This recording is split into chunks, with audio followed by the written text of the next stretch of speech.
नमस्कार सबैजनालाई। मेरो दोस्रो भिडियोमा एउटा सानो जानकारीका साथ उपस्थित भएको छु। हामीले चाहिँ यो मेरो share, IPO, demat account, broker एकाउन्टको बारेमा बुझ्नै पर्ने केही कुराहरू छन्। नर्मल्ली नेपालमा चाहिँ कोरोना पछि चाहिँ सबैको हात हातमा मोबाइल हुनेहरूले चाहिँ अनलाइनबाट आइपिओ भर्न थाल्यौँ हैन। तीबाट मैले पनि सिकेको हो। अहिले चाहिँ कस्तो छ भने धेरैले त भर्नुहुन्छ, तर जतिले भर्नु पर्थ्यो र जसले चाहिँ वास्तवमा भर्नु पर्दैन उहाँहरूको पहुँचमा या त उहाँहरूको नलेजमा उहाँहरूलाई इन्फर्मेसन नपुगेको कारणले चाहिँ भर्नु भएको छैन। र थाहा हुनेहरूले पनि के हो र खासै नबुझेर या त बराबर इन्फर्मेसन नपाएर नजानेर चाहिँ भर्नु भएको छैन कि। एक्चुअली अहिले चाहिँ म आफैले पनि भर्न थालेको भनेको अराउन्ड 4 इयर भयो हैन। र मसँग साथीभाइ हुनुहुन्छ जसले 6-7 वर्षदेखि भरिरहनु भएको छ। उहाँहरूको भरेको, उहाँहरूले कमाएको, उहाँहरूले बनाएको पैसाको देख्दाखेरि चाहिँ वास्तवमा यो भर्ने जरुरत छ कि छैन भनेर चाहिँ मैले हल्का एनालाइसिस स्टडी गरेर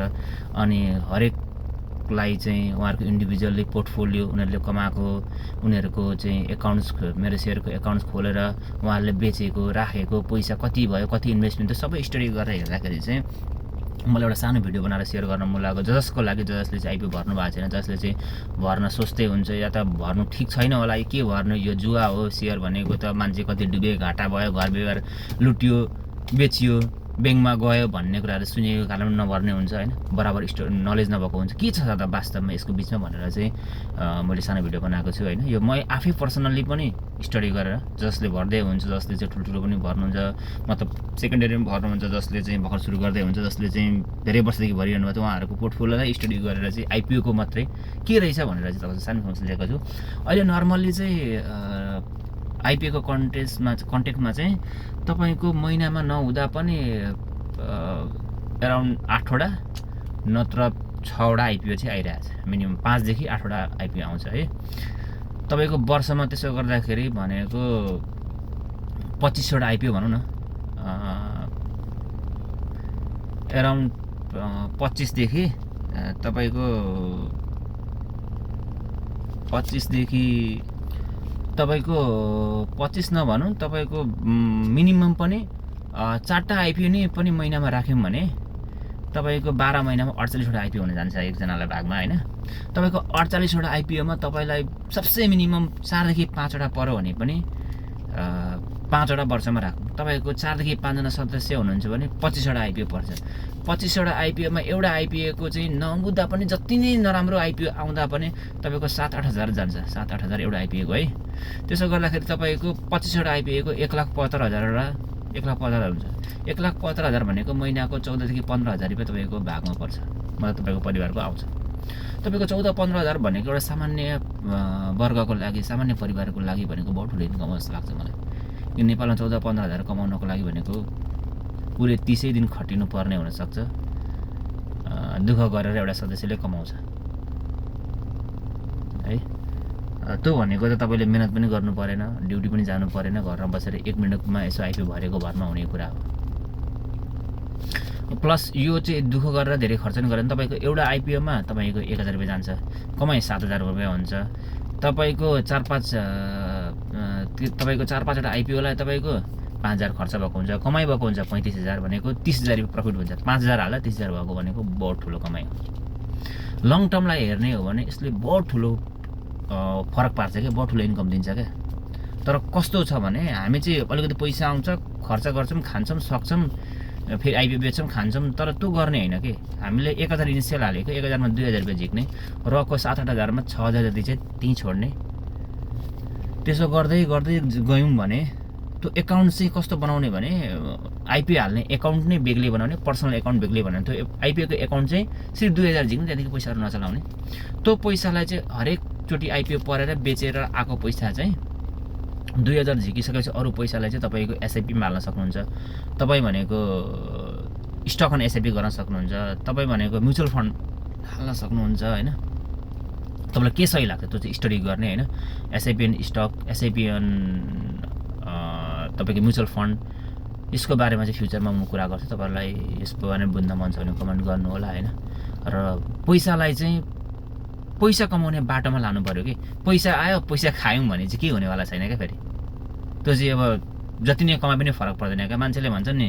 5 लाख 10 लाख कमाउँछु भन्छन् कमाउँछन् पनि तर पैसा पछि कहाँ हराउँछ थाहा हुँदैन जस्ताको त्यस्तै हुँदैन क्या नेपालीमा चाहिँ यो धेरै नै मैले बानी देखेको छु होइन पैसा कमायो पैसा सक्यो जस्ताको त्यस्तै हो कि फेरि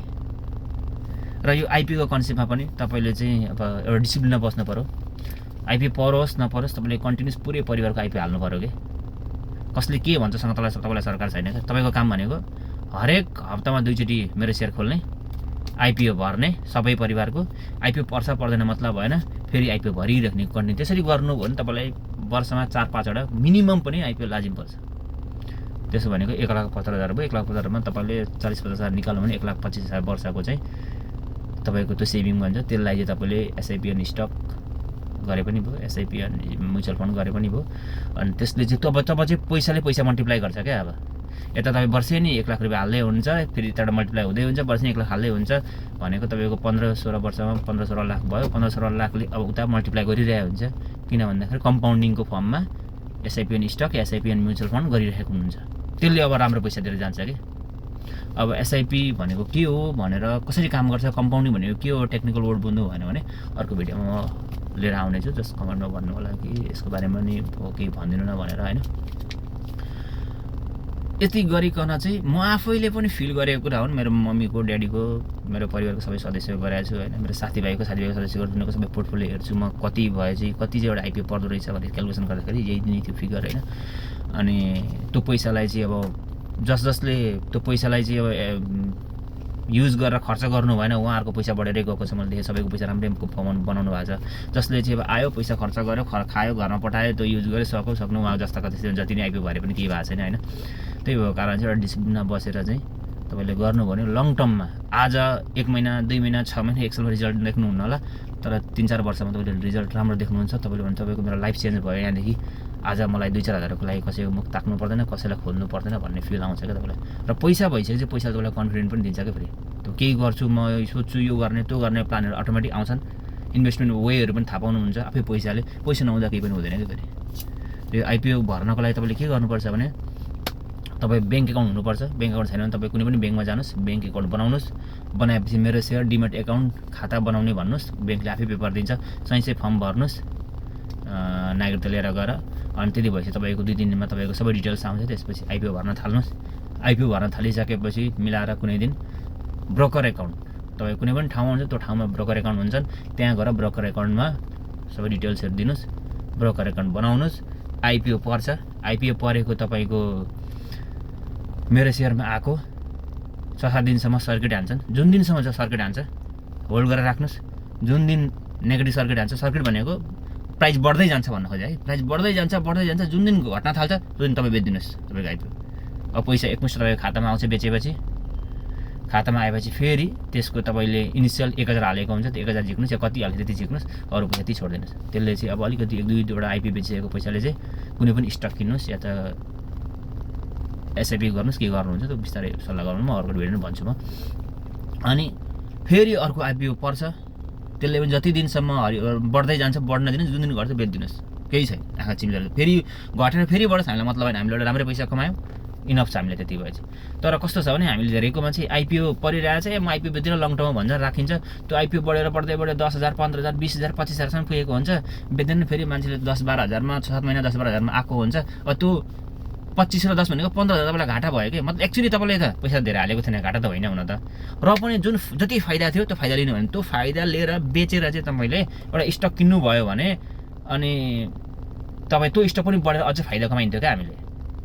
पैसाले पैसा मल्टिप्लाई भइरहेको हुन्थ्यो क्या तर त्यो चाहिँ गेम चाहिँ बुझ्नुपर्छ यो गेम बुझ्नको लागि स्टडी चाहिँ हल्का गर्नैपर्छ या त कसैको भिडियो हेर्नुपर्छ या कसैलाई फलो गर्नुपर्छ कसैसँग सिक्नुपर्छ होइन कसैले गर्दैछ भने उहाँसँग गएर सिक्नुपर्छ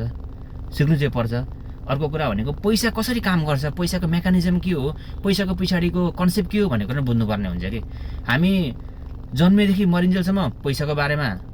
पैसाको लागि भागदौड गर्छौँ पैसाको लागि मरिहत्ते गर्छौँ पैसाको लागि जीवनी गर्न तयार हुन्छौँ तर पैसा के हो पैसा मेकानिजम के हो पैसाले कसरी काम गर्छ पैसा कसरी चाहिँ पैसा कमाउँछ भन्ने कुरा चाहिँ आइडिया छैन क्या हामीलाई धेरैलाई थाहा छैन क्या